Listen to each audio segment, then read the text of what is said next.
l'Union européenne en panne. Après avoir mis au banc des accusés la Hongrie et la Pologne, Bruxelles tente de rejouer le coup de l'unité et montre ses propres limites. Une défaite de la technocratie qui est aussi celle d'Emmanuel Macron. Plus de la moitié des CV des Français sont bidonnés. Une étude fait état des chiffres alarmants entourant la triche dans la recherche d'emploi. Mais la généralisation des nouvelles technologies et l'avènement de l'économie numérique pourraient bien changer la donne. Le maire de Paris plus seul que jamais avec le départ de son adjoint Bruno Julliard, les ralliements à la majorité présidentielle et les difficultés électorales de la gauche, Anne Hidalgo devrait avoir toutes les peines du monde à garder sa place à l'hôtel de ville en 2020. Madame, Monsieur, bonsoir. L'Union européenne en panne. Les dirigeants des États membres ont rendez-vous pour un sommet à Salzbourg, en Autriche. Les récentes attaques contre la Hongrie et la Pologne, mais aussi l'incohérence du projet européen, semblent avoir paralysé l'appareil bruxellois. Olivier Frère-Jacques. Le sommet de Salzbourg, à peine débuté, déjà raté. Cette rencontre entre les différents chefs d'État européens a débuté mercredi soir avec le traditionnel dîner des chefs d'État et de gouvernement. Un dîner dont on imagine l'ambiance avec des Anglais sur le départ et Viktor Orban cassant la croûte avec ceux-là même qui l'accusaient de tous les maux quelques jours auparavant. Les récents épisodes de l'Aquarius et du Diciotti, les menaces de sanctions contre la Hongrie et la Pologne, le départ de la Grande-Bretagne et les désaccords sur les politiques à mener rendent jour après jour le projet bruxellois plus inaudible. Pour ce sommet autrichien, les deux principaux sujets de discussion seront le Brexit et l'émigration, deux sujets sur lesquels tout ce beau monde va pouvoir s'écharper. La question migratoire occupera une place centrale avec un couple franco-allemand favorable à toujours plus d'arrivées.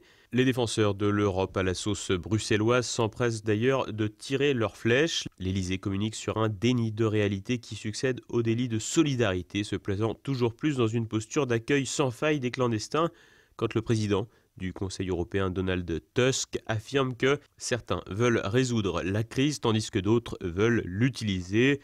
Une équation qu'a bien compris Emmanuel Macron et qui débouche sur la fameuse opposition patriote contre mondialiste, à savoir pro-Bruxelles contre anti-UE. Une simplification du débat qui profite sans aucun doute au camp technocrate. Il suffira de compter les points après les élections européennes de 2019.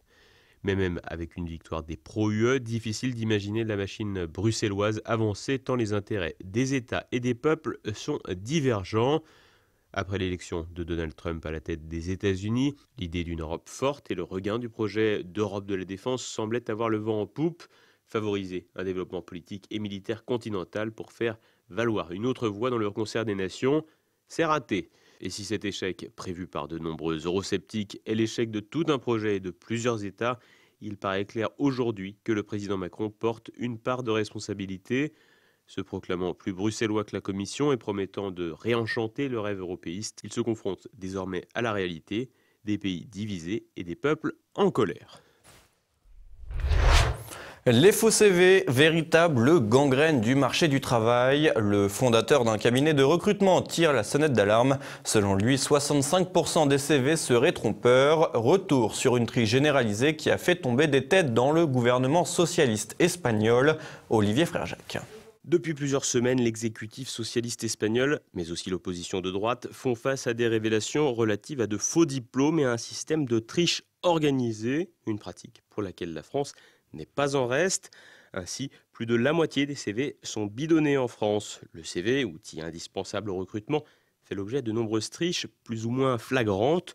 Aux petits arrangements s'ajoute également la prolifération des faux diplômes.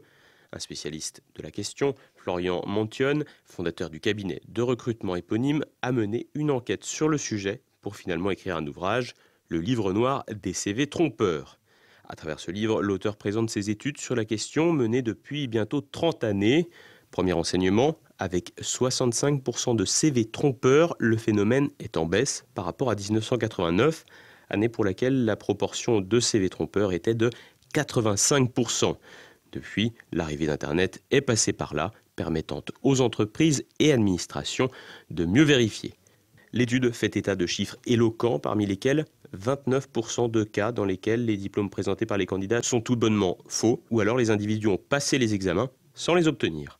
Les mensonges sur des postes anciennement occupés concernent pas moins de 53% des cas, la durée des postes occupés 61%, et 65% sur la réalité des responsabilités réellement exercées. Quant aux connaissances des langues étrangères, 64% des CV surestiment leurs connaissances. Les anciennes rémunérations sont pour leur part pipées dans 52% des cas. Le risque pour les candidats ? Finalement pas si important. En effet, l'employeur ne peut pas licencier un salarié ayant menti sur son CV pour faute grave, sauf dans quelques cas spécifiques comme la santé du candidat. Enjoliver le CV est aussi devenu un véritable sport national avec le développement d'un petit écosystème de la triche, avec notamment des sites comme fausdiplôme.org. Mais la triche n'est pas seulement l'apanage du tout venant, loin s'en faut. En France, 2 ministres de la Justice avaient été pointés du doigt pour de faux diplômes. Rachida Dati à droite, Christiane Taubira à gauche. Plus récemment, une adhérente de La République En Marche, Agnès Sérigeli, a été pointée du doigt sur Twitter pour avoir menti sur son CV dans le but d'obtenir un secrétariat d'État. Dans un autre domaine, le rabbin Bernheim revendiquait une agrégation imaginaire. En Espagne, depuis quelques semaines, les révélations allant de ce sens créent un petit séisme dans la classe politique. Une petite chasse aux sorcières qui pourrait bien passer les Pyrénées et mettre en délicatesse nos élus et autres politiques en tout genre. À moyen terme, l'économie numérique et la généralisation des bases de données pourraient cependant sonner le glas des petits et des gros mensonges sur les curriculum vitae. Les temps sont durs pour le maire de Paris. Après avoir essuyé les échecs de la piétonnisation des voies sur berge, d'Autolib et de Vélib, Anne Hidalgo voit ses soutiens se réduire à peau de chagrin. Un terrible désaveu avant les élections municipales de 2020. Dur d'être maire de Paris, critiqué de toutes parts et de plus en plus isolé. Anne Hidalgo tente par tous les moyens de sauver les apparences, alors que la liste des déconvenus s'allonge de mois en mois. Suppression du marché de Noël sur les Champs-Élysées et de la Grande Roue, piétonnisation des voies sur berge, murs construits autour de la Tour Eiffel, des routes d'Autolib et de Vélib. L'idéologue socialiste campe sur ses positions, quitte à mettre l'intérêt des Parisiens de côté. Outre la fracture bien consommée entre les habitants de la capitale et leur édile, Anne Hidalgo doit également jongler avec sa majorité plus que fissurée. En effet, depuis l'éclosion d'En Marche, le maire de Paris a dû faire face aux nombreuses tentations de ralliement. Des tentations qui se sont parfois transformées en réalité. L'adjoint aux finances, Julien Bargeton, a d'ailleurs été le premier à sauter le pas avant de créer un groupe de 5 macronistes au Conseil de Paris. Mais le coup le plus dur est intervenu lundi avec la démission de son premier adjoint Bruno Juillard. Pressenti pour diriger la campagne du maire sortant en 2020, l'ancien président du syndicat étudiant d'extrême gauche UNEF a préféré jeter l'éponge, évoquant de nombreux désaccords. Ainsi, le maire de Paris patine dans sa gestion de la ville et perd carrément les pédales dans la gestion de sa propre majorité. Et pourtant, Anne Hidalgo se dit confiante pour 2020 alors que ses soutiens se réduisent désormais à une poignée d'écologistes et au seul groupe communiste du Conseil de Paris, Yann Brossat en chef de file, lui-même pressenti pour être tête de liste du parti à la faucille pour les élections européennes. Une façon pour le PCF d'extraire son poulain d'une alliance politique contagieuse. Et pendant ce temps, La République En Marche monte une armada pour s'emparer de l'hôtel de ville de la capitale. Si Bargeton a d'ores et déjà annoncé sa candidature, d'autres pourraient suivre. Le porte-parole du gouvernement, Benjamin Griveaux, et le secrétaire d'État au numérique, Mounir Majoubi, n'ont pas manqué de déclarer leur intérêt. Si La République En Marche est sur les rangs, la menace pour Anne Hidalgo pourrait également surgir de son propre camp, enfin de ce qu'il en reste. Pur produit de l'ancien maire de Paris, Bertrand Delanoë, Gaspard Ganzer pourrait aussi tenter sa chance. Colère des Parisiens, ambition de La République En Marche, un parti socialiste au fond du trou, une gauche municipale plurielle en miettes. Autant de facteurs auxquels Anne Hidalgo devra faire face. Si cette dernière se dit confiante, difficile de voir comment elle pourra redresser la barre. L'Église orthodoxe est-elle au bord d'un nouveau schisme? Les relations sont de plus en plus tendues entre le patriarcat de Moscou et celui de Constantinople. Un conflit religieux sur fond d'opposition politique entre la Russie et l'Ukraine. Olivier Frère-Jacques. L'Église catholique n'est pas la seule à connaître une crise. L'Église orthodoxe est aussi dans une situation délicate et certains évoquent même la possibilité d'un schisme. Ainsi, l'Église orthodoxe de Russie, avec à sa tête le patriarcat de Moscou, a rompu ses contacts avec le patriarcat de Constantinople. En cause, l'opposition des autorités religieuses russes à la constitution d'une Église orthodoxe ukrainienne indépendante et passant donc sous l'autorité morale du patriarcat de Constantinople. Un Saint-Synode extraordinaire a ainsi été convoqué vendredi 14 septembre par Cyril, patriarche de Moscou. Cette assemblée d'évêques a décidé de ne plus nommer le patriarche de Constantinople dans la liturgie, un peu à la manière du non-unacum du sédévacantisme dans l'Église catholique. Une décision qui accompagne la rupture de toute relation de travail dans les instances où Constantinople et Moscou siègent ensemble. En revanche, le terme « rupture de communion », qui aurait pour conséquence la formalisation du schisme, n'a pas été prononcé, mais est aujourd'hui une possibilité, voire une menace bien réelle en cas de formation d'une église ukrainienne autonome de Moscou. Les deux patriarches, Cyril pour Moscou et Bartholomé pour Constantinople, se sont rencontrés le 31 août dernier à Istanbul, une rencontre qui laissait envisager une pacification des rapports entre les deux parties, des espoirs vite évacués par les déclarations subséquentes du patriarche de Constantinople début septembre, dénonçant les interventions régulières de Moscou dans les affaires de Kiev comme étant non canoniques.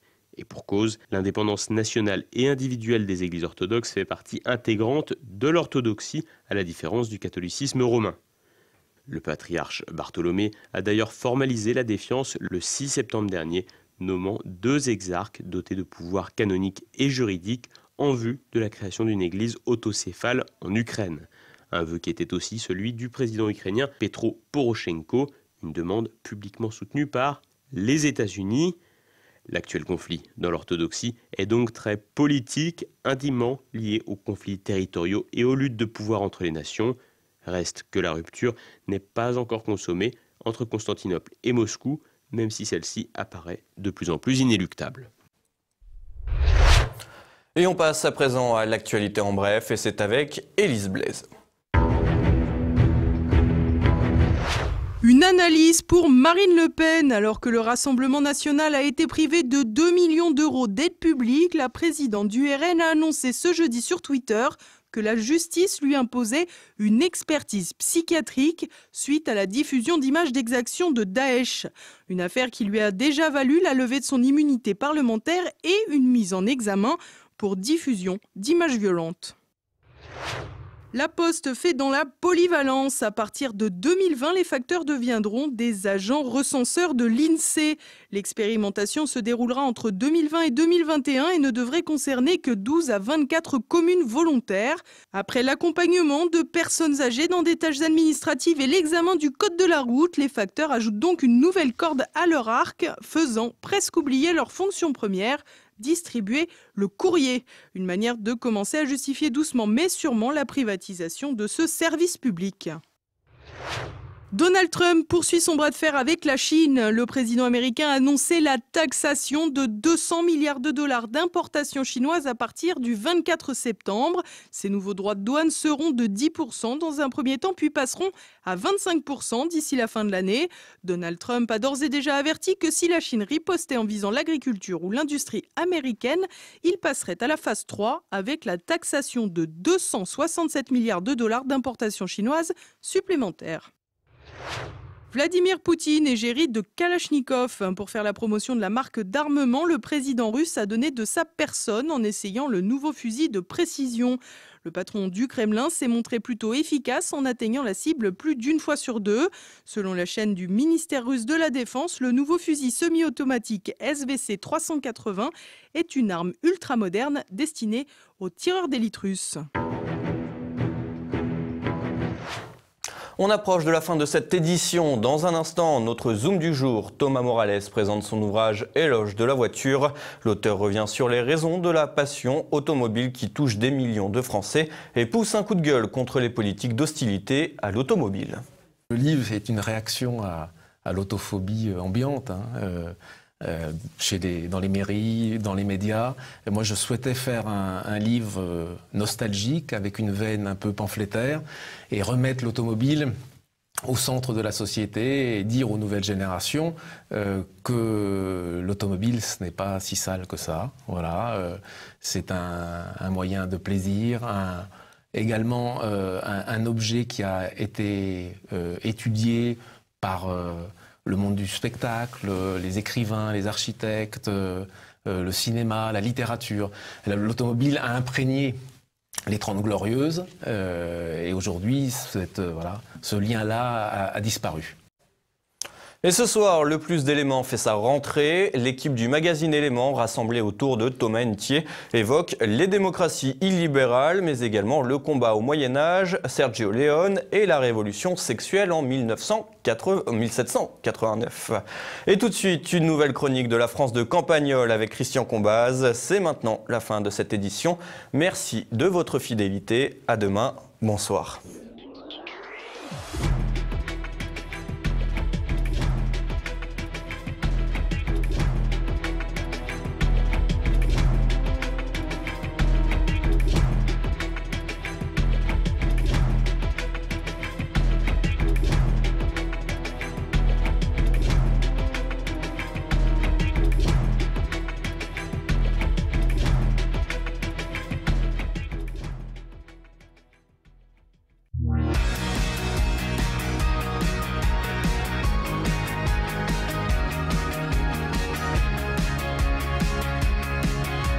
Il y a plusieurs mois, je vous ai parlé de cette femme russe qui avait épousé il y a 25-30 ans un éleveur de chez nous et dont le fils, tout timide, arrivé à 5 ans, ne parlait pas notre langue. Donc ce garçon, qui s'appelle Vladimir, a suivi une scolarité normale, enfin plus que normale, puisque son expression en français est largement supérieure à celle des locaux. Il aurait pu devenir ingénieur car il était très malin et il a fondé une entreprise de menuiserie qui marche très bien. Alors à la fin de l'été, là, je le revois à Campagnol, par hasard, il était de passage pour venir voir sa mère, il était accompagné de son petit garçon âgé de 5 ans, Mishka, et nous parlions de tout et de rien en attendant sa femme qui devait venir les chercher en voiture au café. Il était sans arrêt en train de manipuler sa tablette, là, pendant que nous parlions, et à un moment, il a parlé aussi au téléphone avec un type de son atelier, situé près de Rodez, et tout en écrivant des choses sur la tablette à toute allure, avec un crayon magnétique, il a demandé à son correspondant « passe-le-moi », et là, à toute allure, il a démarré une conversation en russe, visiblement à propos d'une jonction de poutres pour une charpente dont il avait le dessin sous les yeux, mais une charpente énorme, professionnelle, car il travaillait dans les grands chantiers. Et les deux mots les plus fréquents étaient « slushie, écoute » et « smatri, regarde ». Après quoi, il a pris congé de l'autre correspondant en français, il est revenu vers moi en continuant à lire sa tablette, et curieusement, la conversation a dévié d'un coup sur ce qu'il venait de lire sur Internet. Il m'a montré un site où on voyait des vedettes américaines, le genre avant et après une chirurgie esthétique, avant et après avoir pris un coup de vieux. Vous savez, ce sont des sites qui sont de véritables pots de colle, qui se glissent à la fin de tous les magazines d'information en ligne, et dont les titres accrocheurs sont toujours du genre « Regardez ce que l'âge a fait de ces vedettes adolescentes, c'est incroyable ». Alors je connaissais bien ces sites pour avoir moi-même parcouru la galerie de photos plusieurs fois, et j'ai dit étourdiment, c'est les seules galeries de ce genre que je regarde, parce que comme il est question de gens qui ont vieilli, je connais la plupart des actrices et des chanteurs de cette génération. Enfin, je croyais au début les connaître, mais je me suis aperçu que finalement non, car la plupart des gens dont il est question, leur nom m'est totalement inconnu désormais. Je dois être vraiment vieux, me suis-je dit. Et il me répond, justement, c'est ce que j'allais te dire, moi qui ai le tiers de ton âge, c'est pas mieux, et tu sais pourquoi? Parce que c'est pas du tout une question d'âge, c'est une question de culture. Ils sont tous américains là-dedans. Ils y glissent généralement 2 Français sur 40, mais quand tu regardes, en fait, c'est du colonialisme culturel plein pot. Ils te parlent de la famille Kardashian, des rappeurs à la mode en Californie, de toute une famille d'acteurs minables de séries télé. T'as un rappel biographique en bas, ils te disent que les mecs se sont illustrés dans des séries dont tu connais même pas le titre. Ils te parlent de leur addiction bien connue à l'alcool, alors que tu sais même pas qui c'est. Je lui réponds, mais c'est normal, ce sont des sites qui sont là pour attirer les gens, pour leur vendre de la pub. Et donc, en fait, ils sont traduits de l'anglais. C'est bien ce que je dis, me répond-il. En Europe, vous n'avez aucune fierté. Vous vous laissez fourguer toute la journée des trucs qui sont traduits n'importe comment par un robot qui dévaste votre langue et qui vous parle de la vie privée de gens aussi connus en France que Hanouna le serait aux États-Unis, c'est-à-dire zéro. Si tu es honnête, tu t'aperçois que l'Amérique vous a domestiqué complètement, surtout en France. Les jeunes commencent à commenter les résultats du Super Bowl. Vous allez vous mettre à fêter Thanksgiving un jour ou l'autre. Les gosses collectionnent les goals du NBA dans leur chambre. Tiens, là, me dit-il, il le montre, je lis une ligne sur Pure People, star dans l'actu. Tu veux que je te lise les noms qu'il y a? Amy Schumer, Kim Cattrall, Kylie McLachlan, Christine Davis, que des inconnus au bataillon. Et pendant ce temps-là, à Moscou, en Italie, en Allemagne, partout, il y a des gens tout aussi célèbres dans leur pays, dont vos magazines à la con, là, disent jamais rien. C'est parce que vous êtes devenus des toutous de l'Amérique. Il suffit de voir la gueule que vous faites quand on parle de Poutine. Alors là, je lui dis, ah, voilà le grand nom lâché.